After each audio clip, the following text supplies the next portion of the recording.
నాన్న ఎందుకో వెనకబడ్డాడు. అది శీర్షిక.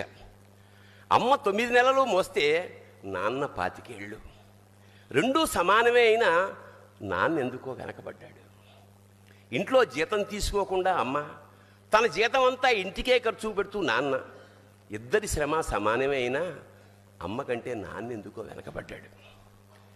ఏది కావాలి అంటే అది వడ్డీ పెడుతూ అమ్మ, ఏది కావాలంటే అది కొనిపెడుతూ నాన్న, ఇద్దరి ప్రేమ సమానమే అయినా అమ్మకొచ్చిన పేరు ముందు నాన్న ఎందుకో బాగా వెనకబడ్డాడు.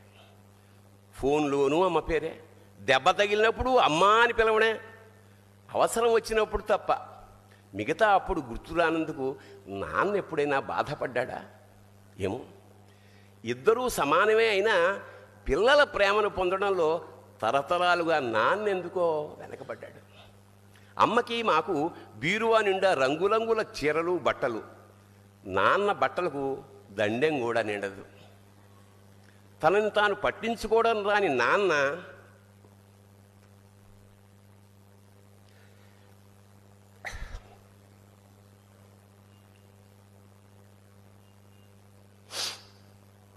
ఎందుకో మాకు కూడా పట్టనంత వెనకపడ్డాడు. అమ్మకి అన్నో కొన్నో బంగారు నగలు, నాన్నకి బంగారం అంచున్న పట్టు పంచి ఒకటే. కుటుంబం కోసం ఎంత చేసినా తగిన గుర్తింపు తెచ్చుకోవడంలో నాన్న ఎందుకో పాపం బాగా వెనకబడ్డాడు. పిల్లల ఫీజులు ఖర్చులు ఉన్నాయి ఎప్పుడప్పుడు. ఈసారి పండక్కి చీర కొనొద్దంది అమ్మ. ఇష్టమైన కూర అని చెప్పి పిల్లలు మొత్తం తినేస్తే ఆ పూటకి పచ్చడి మెతుకులతోనే ఇష్టంగా తినే నాన్న, ఇద్దరి ప్రేమ ఒకటే అయినా మా అమ్మ కంటే నాన్న చాలా వెనకబడ్డాడు. వయసు మళ్ళాక అమ్మ అయితే ఇంట్లోకి పనికొస్తుంది.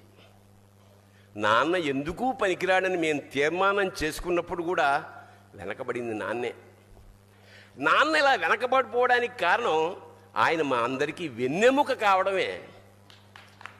వెన్నెముక వెనక ఉండబట్టే కదా దన్నుగా నిలబడగలుగుతున్నాం. ఇదేనేమో నాన్న వెనకబడిపోవడానికి కారణం. శివోహం.